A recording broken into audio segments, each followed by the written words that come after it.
ጤና ይስጥልን ከ1888 የዕለቱ መረጃዎችን ይዘን መጥተናል። በመጀመሪያም ዋና ዋናዎቹን ጨፍጫፊው አብይ አህመድ በሃይማኖት ሽፋን የብልጽግና ወንጌልን ለመስበክ የሚያደርገው ሙከራ ከፍተኛ ተቃውሞ ገጠመው። ጨፍጫፊው ሰራዊት ቤተክርስቲያን ያገኛቸውን ምዕመናንን በማፈስ ፋኖ እጅ ሰጠኝ የሚል ፕሮፓጋንዳውን አጣጥፎታል። በአማራ ፋኖ ህዝባዊ ድርጅት የወሎ እዝ አዲስ ምልምል ወታደሮችን አስመረቀ። ወደ ዝርዝሩ አልፈናል።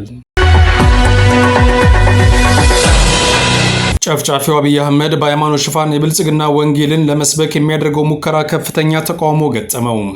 የሀገሪቱን ተቋማት ብሎም ስልጣንን ለአንድ ሃይማኖት ልዕልና እየተጠቀመበት የሚገኘው አገዛዙ ባልተለመደ ሁኔታ ስብከቶችንና ብልጽግናዊ ወንጌል ትርክቶችን በሁሉም የህዝብ መገናኛ ብዙሃን ማስተላለፉ በርካቶችን አሳዝነዋል። የጨፍጫፊው አብይ አህመድ ስልጣን ቀጣይ እንደሆነ ራዕይ የሚነድፉና የሚያስፋፉ የሃይማኖት ሰዎችም ተቀባይነታቸው እየተሸረሸረ ይገኛል ተብሏል። በአንድ ብሔርና ሃይማኖት ጉያ ስር የተሸሸገው አገዛዙ መሰል እኩይ ተግባሮቹን አጠናክሮ የቀጠለ ሲሆን ከጀርባ ሆኖ የሚዘውራቸው የሃይማኖት ጥላቻና መቃቃሮች በቀጣይ ሌላ ችግር እንዳይፈጥሩ ተሰግቷል። በአሁኑ ወቅት አገዛዙ በተለይ በአዲስ አበባ የፈጠረው የሃይማኖት መቃቃር አሳሳቢ ደረጃ ላይ መድረሱ የሚታወቅ ሲሆን የአገዛዙ አንዳንድ ባለስልጣናትም ስራቸውን ወደ ጎን በመተው ፍጥጫውን ተቀላቅለዋል ይባላል። ይህ ሁኔታ ለአገዛዙ እንደ መልካም አጋጣሚ እንደሚታይ ሀሳባቸውን የሰጡ አንድ ፖለቲካዊ ተንታኝ ህዝቡ እንደ ህዝብ የግለሰብ ስልጣን ማራዘሚያ ከሚሆን አገዛዙ ላይ ብቻ በማተኮር ጨፍጫፊውን አብይ አህመድ እንዲፋለም መክረዋል። የአማራ ፋኖ አንድነት በጎንደር ዞዛምባ ንጉስ ክፍለ ጦር የካቲት 30 2017 ዓ.ም ከወርጃ እና ከብናት ተነስቶ ገላ ማጠቢያ ላይ ያሉ ፋኖችን ለማፈን ሙከራ ያደረገውን የአብይ አህመድ ዙፋን ጠባቂ ሰራዊትን መከተ። ከቀኑ 7 ሰዓት እስከ 9 ሰዓት ድረስ የዞዛምባ ንጉስ ክፍለ ጦርና የጣይቱ ክፍለ ጦር አካል የሆነችውን አሳምነው ብርጌድ ጋር በመሆን ሊያፍን የመጣው ኃይል ራሱ ታፍኗል። በመሆኑም ጨፍጫፊው ኃይል ሰራዊቱን ጭኖ በመጣበት መኪና ቁጥሩ ያልታወቀ እጅግ በጣም ሰፊ ቁስለኛና አስክሬን ጭኖ ተመልሷል ሲል የአማራ ፋኖ አንድነት በጎንደር ህዝብ ግንኙነት ኃላፊ አርበኛ ድረስ ሞላ ገልጿል።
የአማራ ፋኖ ህዝባዊ ድርጅት አፋሕድ ሸዋ ጠቅላይ ግዛት እዝ አፄ አምደ ጽዮን ኮር አፄ ዳዊት ክፍለ ጦር በሸዋ ጠቅላይ ግዛት መራቤቴ አውራጃ በሚዳና ሬማ ዙሪያ ሲንቀሳቀስ የነበረው የቀስተ ንህብ ብርጌድ በዛሬው ዕለት መንዝ ላሎ ምድር ወገኔ ከተማ ሲገቡ ደማቅ አቀባበል ተደርጎላቸዋል።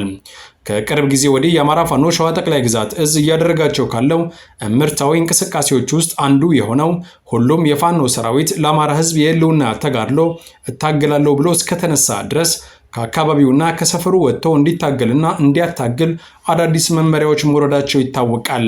በዚህ መሰረት ከዙ የወረደውን አዲስ መመሪያ በመፈጸም ሂደት ውስጥ እንደ አምደ ጽዮን ኮር አፄ ዳዊት ክፍለ ጦር ሰሞኑን ጥቃቅን የውስጥና የውጭ ባሉባልታ የተሞሉ ፈተናዎች የተወሰኑ የሰራዊት አባላችንን ውዥንብር ውስጥ የከተቱት ቢሆንም ከዙ እስከ ኮር ባሉ ከፍተኛ አመራሮች በተደረገ ብስለት የተሞላበት ተደጋጋሚ ውይይት ሁሉም የአፄ ዳዊት ክፍለ ጦር ሰራዊት የነበረበትን የመርሃ ቤቴ አውራጃ ቀጠና በተመሳሳይ ኮር ውስጥ ለሚገኘው እንደ ተርብ ለሚናደፉት ለራምቦ ክፍለ ጦር በማስረከብ አዲስ ወደ ተመደበበት የግዳጅ ቀጠና መንዝላሎ ምድር ወረዳ ኃይሉን አንቀሳቅሰዋል።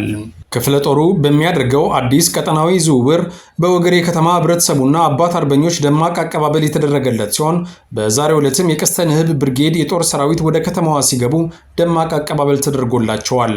በመጨረሻም የአማራ ፋኖ ሸዋ ጠቅላይ ግዛት እዝ በሚያደርገው አርአያነት የተሞላበት የውስጥ አሰራር እውነታውን እያወቁ ከዋናው ጠላታችን ባልተናነሰ መልኩ የሳልሳዊ ብአዴን ውርጃዎች በማያገባቸው በሰው ጓዳ ገብተው የሐሰት ውዥንብሮችን ለማሰራጨት ቢሞክሩም እኛ በአርበኛ መከታው ማሞ የሚመራው የሸዋ ጠቅላይ ግዛት እዝ ልጆች ለቤታችን አናንስም፣ ውሾች ይጮዋሉ፣ ግመሎችም ይጓዛሉ በሚለው የሁልጊዜ መርሃችን የወደፊት ጉዟችንን ቀጥለናል ብለዋል። ጨፍጫፊው ሰራዊት ቤተክርስቲያን ያገኛቸውን ምዕመናንን በማፈስ ፋኖ እጅ ሰጠኝ የሚል ፕሮፓጋንዳውን አጣጥፎታል። እነዚህ ከዚህ በታች ስማቸው የተዘረዘረው ግለሰቦች በትላንትናው ዕለት ማለትም የካቲት 30 2017 ዓ.ም በደጋዳሞት ወረዳ ዝቋላ ወገም ቀበሌ ወገም ጊዮርጊስ ቤተክርስቲያን ውስጥ የተለመደውን ሃይማኖታዊ ክዋኔ በመፈጸም ላይ ያሉ ታፍሰው ተወስደዋል። ያገዛዙ ዙፋን ጠባቂ ሰራዊትም ምዕመናኑን በማፈስ ወደ ፈረስ ቤት ከተማ የወሰዳቸው ሲሆን ለከተማው ማህበረሰብም የፋኖ ታጣቂዎችን ማርከን መጣን የሚል ተራ ፕሮፓጋንዳ እየነዛ ይገኛል። በዚህም መሰረት አንደኛ ዋለ ሞላ፣ ሁለተኛ ደሜ መኮንን፣ ሶስተኛ ጊዜው ከበደ፣ አራተኛ ዓለሙ ገበየው፣ አምስተኛ ሌው አንዱ ዓለም፣ ስድስተኛ ተከታይ አሰፋ፣ ሰባተኛ ደሴ ወርቁ፣ ስምንተኛ በላይነህ ካሳሁን፣ ዘጠነኛ አዳነ ሞላ፣ አስረኛ አልከኝ ባይሌ፣ 11ኛ ብሬ ነጋ የተባሉ ንጹሃን ከአምልኮ ቦታቸው ተወስደው የታፈኑ ዜጎች ናቸው። የአማራ ፋኖ ህዝባዊ ድርጅት የወሎ ዕዝ አዲስ ምልምል ወታደሮችን አስመረቀ። በምረቃቱ ስነ ስርዓት ላይ የተላለፈውን መልእክት እንደሚከተለው ይቀርባል። የአማራ ህዝብን በጅምላ እየጨፈጨፈና እያዋረደ ያለው ገዳይ ስርዓትን ለመደምሰስ የህዝባችንን ክብር ለማስቀጠል ዝግጁ ሆናችሁ ከ3 ወር ያላነሰ ስልጠና ወስዳችሁ ለዚህ የምረቃ ስነ ስርዓት የደረሳችሁና ምንም ሳይሟላላችሁ ረሃቡን ጥማቱንና ብዙ ችግሮችን ተቋቁማችሁ ያሰለጠናችሁ አሰልጣኞቻችን በታላቁ የአማራ ህዝብና በአማራ ፋኖ ህዝባዊ ድርጅት ወሎ ዕዝ ስም እንኳን ደስ አላችሁ። የዛሬ ተመራቂዎች እንደሚታወቀው አማራ በአማራነቱ ስርዓት መር በሆነ መንገድ ሲሳደድ፣ ሲፈናቀል፣ ሲታሰር፣ ሀብት ንብረቱ ሲወድምና ሰዋዊ መብቱ ተጥሶ ሲገደል መቆየቱ ይታወቃል። በመሆኑም ይህን ተረድታችሁ የአማራን ህዝብ ነፃ ለማውጣትና ሀገራችን ኢትዮጵያን የቀደመ ክብሯን ለማስቀጠል ወስናችሁ የአማራ የስነ ልቦና መጠሪያ የወል ስም የሆነውን የፋኖ አደረጃጀትን በመቀላቀላችሁ ኩራት ሊሰማችሁ ይገባል።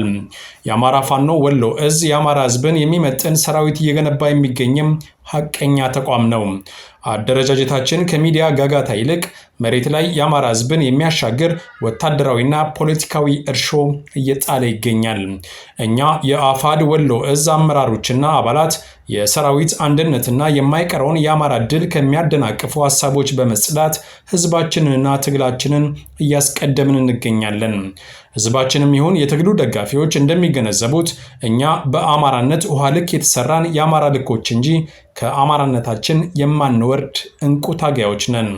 አንዳንድ ይህን ትግል ከአማራነት አውርደው ወደ ጎጥ ለመክተት የሚዳዱ ቂሮችና ትግሉን በልኩ ያልተረዱ ግልቦችም አሉ፣ ወደፊትም ይኖራሉ። ሆኖም የአማራ ህዝብን ታሪካዊ ስሪትም ይሁን ስነ ልቦና የሚመጥን አደረጃጀት የቱ እንደሆነ አርቆ አሳቢውና እንቁ ህዝባችን ሊያውቀው ይገባል። የአፋድ ወሎ ዕዝ በአማራነቱ የማይደራደር ለስር ነቀል ለውጥ የሚታገልና በደምና አጥንቱ አባቶቹ የገነቧትን ሀገር የማይረሳ ግዙፍ ኃይል መሆኑን ጠላትም ወዳጅም ሊገነዘበው ይገባል።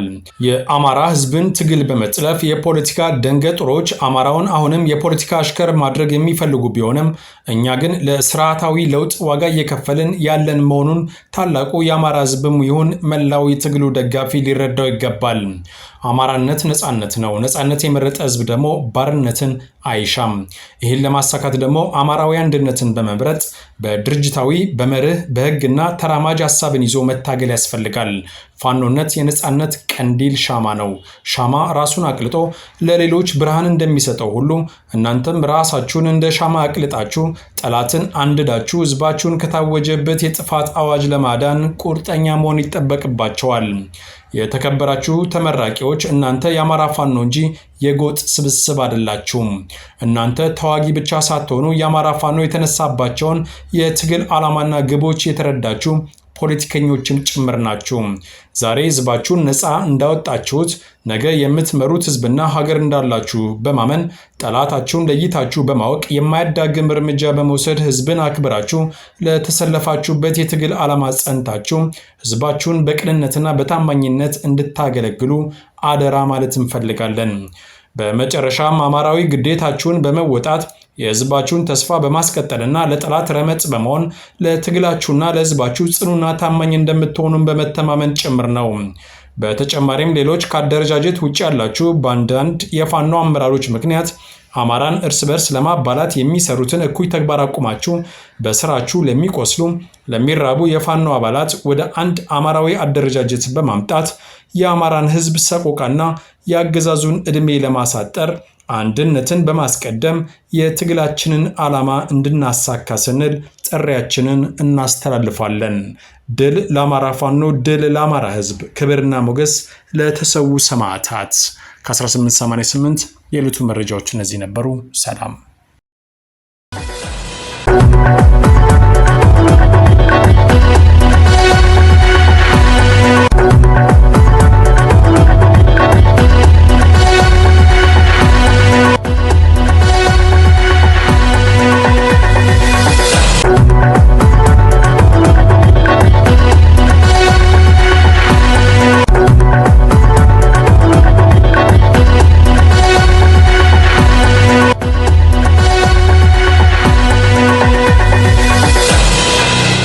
ይህ 1888 የአማራ ድምጽ ሬዲዮ ነው።